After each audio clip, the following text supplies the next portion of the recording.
Taoiseach, I think it's important to take this opportunity to bring a bit of balance into the discussions around the visit of the US President and his wife, given the almost unprecedented slobbering over them that the nation has been exposed to over the last number of days. And it's really hard to know which is worse, whether it's the outpourings of the Obamas themselves or the sycophantic fawning over them by sections of the media and the political establishment. We've had separate and special news bulletins by the state broadcaster to tell us what Michelle Obama and her daughters had for lunch in Dublin, but very little questioning of the fact that she was having lunch with Mr. Tax Exile himself.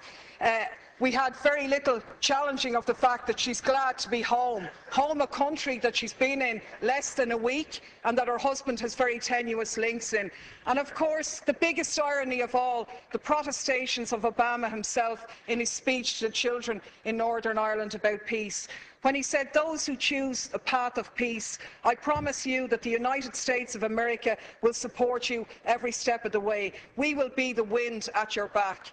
Now I ask you, is this person going for the Hypocrite of the Century award? Because we have to call things by their right names. And the reality is that by any serious examination, this man is a war criminal. He has just announced his decision to supply arms to the Syrian opposition, including the jihadists, fuelling the destabilisation of that region and continuing to undermine secularism and knock back conditions for women. This is the man who is in essence stalling the Geneva peace talks by trying to broker enhanced leverage for the Syrian opposition by giving them arms, and to hell with the thousands more who lose their lives, or the tens of thousands more who will be displaced as this war goes on.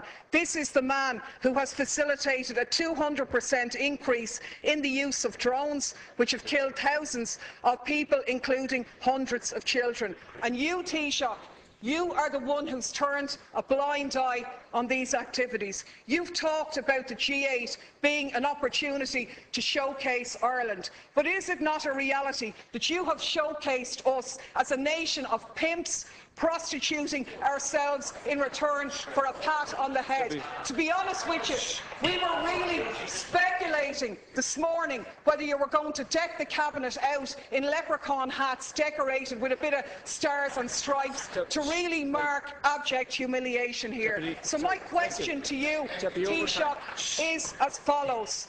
What steps are you going to take to follow in the correct statements and the correct decision of your colleague Taoiseach Eamon Gilmore, who voted against the lifting of the arms embargo in relation to Syria? What steps are you going to take to ensure that no weapons for Syria are going to go through Shannon in breach of our international laws on neutrality? What steps are you going to take to showcase this country not as a lapdog of US imperialism, but as an independent nation with an independent foreign policy which takes a lead in international diplomacy to outlaw the use of drones, the favourite method of extermination of your friend Mr. Obama? On the Taoiseach. Quiet, please. Well, let me confirm to you first of all that the President was not inquiring about your whereabouts or your well-being. I think your comments are disgraceful. I think they do down the pride of Irish people all over the world, who are more than happy to see this island be a host to the G8, the leaders of the most industrialised nations in the world. And for you, Deputy Daly, to stand up here and criticise the American President for giving a continuation of support for a fragile peace process in Northern Ireland, where over 3,000 people lost their lives over 30 years, is a disgraceful do-down. And if you represent those people on the back line over there, if that's the kind of comment that you intend to make, well then it's beneath you actually. Even those of your predecessors in their brilliance never matched what you've just said here. Let me remind you that the communities in Northern Ireland and the politicians from administrations in this House here, of all governments, together with British governments and Northern Ireland politicians and Northern Ireland communities, have put together a very fragile peace. And far be it from you to come in here and criticise somebody who wants to support that process, visibly, personally, and with assistance from the United States, where 35 million Irish Americans, Deputy Daly, want this peace process to continue. And the young lady, the young student who introduced the President in Belfast, put her finger on it very well when she said, the reality is that Northern Ireland has had a past, and the reality is that Northern Ireland has a future. And that future, Deputy Daly, is one where peace in communities and across communities should abound. And it's beneath you to say that the American President should not be a party to keeping that process alive and visible. Insofar as the discussion on Syria is concerned, there was a serious discussion at the G8 summit with the members of the G8 themselves. I'm not sure whether you favour the Russian intervention here or whether you favour what the European Union put forward. While there was division among the countries in Europe about the lifting of the arms embargo, Ireland took a very clear position on this, which was articulated by the Taoiseach, that the embargo should not be lifted.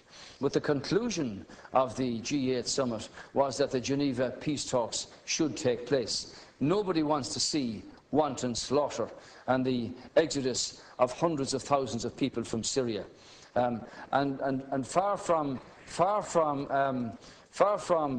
a warmongering discussion, the situation here is, what can you do to bring about discussions and negotiations that will restore, in the first instance, peace to this situation, and in the second instance, a structure that will allow Syria to continue in the time ahead without the obscenities and the humanitarian crisis that we've witnessed in the last 2 years. Deputy Daly, 1 minute. Please. Yeah. 1 minute, Deputy. Thanks, Ceann Comhairle. Of course, I said nothing about the Northern Ireland peace process, a process which everybody supports, but is not one that gives you a licence to do whatever you like anywhere else around the globe. There isn't much peace in Iraq, where 26 people lost their lives yesterday. There isn't much peace in Afghanistan. There isn't much peace in Pakistan, and there certainly isn't much peace in Syria. And the side I'm on in Syria is the one, and what I agree with is the statement by Oxfam, where Oxfam said sending arms to the Syrian opposition won't create a level playing field. Instead, it further risks fueling an arms free-for-all, where the victims are the civilians of Syria. Our experience tells us that the crisis will only drag on for longer if arms are poured in. And that's in essence what the Americans have done here. I can only take from your non-answer to the question that you were asked is that you're going to take no steps to ensure that those arms will not be sent through Shannon in breach of our neutrality. You said here last week no arms ever came through Shannon. How do you know that, seeing as no investigations take place? The reality is, in 2012, 548 US planes landed in Shannon. How do you know what was on them if you haven't examined them?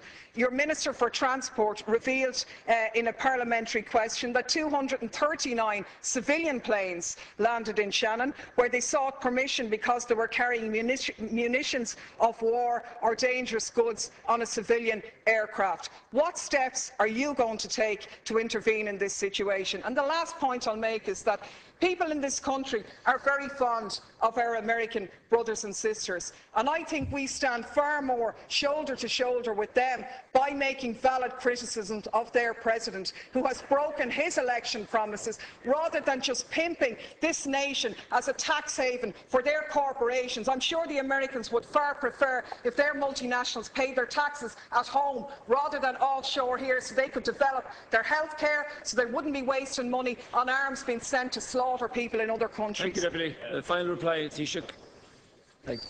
As you're aware, 100,000 American people are employed by Irish-owned firms across 50 states, and something similar here from American invested corporates in this country.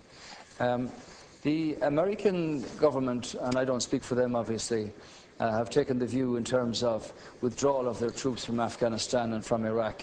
There wasn't any intervention in terms of troops in Libya, and there hasn't been any intervention in terms of troops in Syria.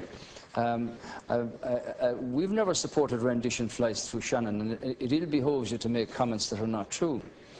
Now, I think out of the middle of all that rant, you seem to support the government position here, which was articulated by the Taoiseach at the Minister of Foreign Affairs, that this country did not support and does not support the lifting of the arms embargo in Syria, because clearly, with a multi opposition, very diverse factions in that opposition, these are very vexed questions. So the decision of the European Council to not agree in terms of the embargo means that that opportunity presents itself. But everybody at the G8, as I understand it, was focused on getting the peace talks in Geneva underway, which might bring about some sense of solution here. Clearly, you haven't condemned the Iranians or the Hezbollah or the Russians for supplying arms to the Assad regime. You haven't commented upon the atrocities carried out under President Assad in Syria at all. You seem to have a very biased view about the wanton slaughter of the Syrian people.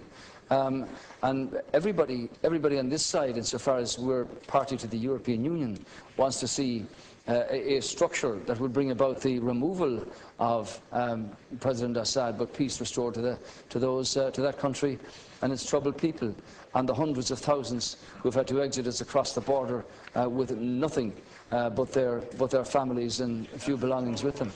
So, in that sense, Deputy Daly, I hope, and it's the hope of the government, that the peace talks in Geneva can actually take place and that something comes from them.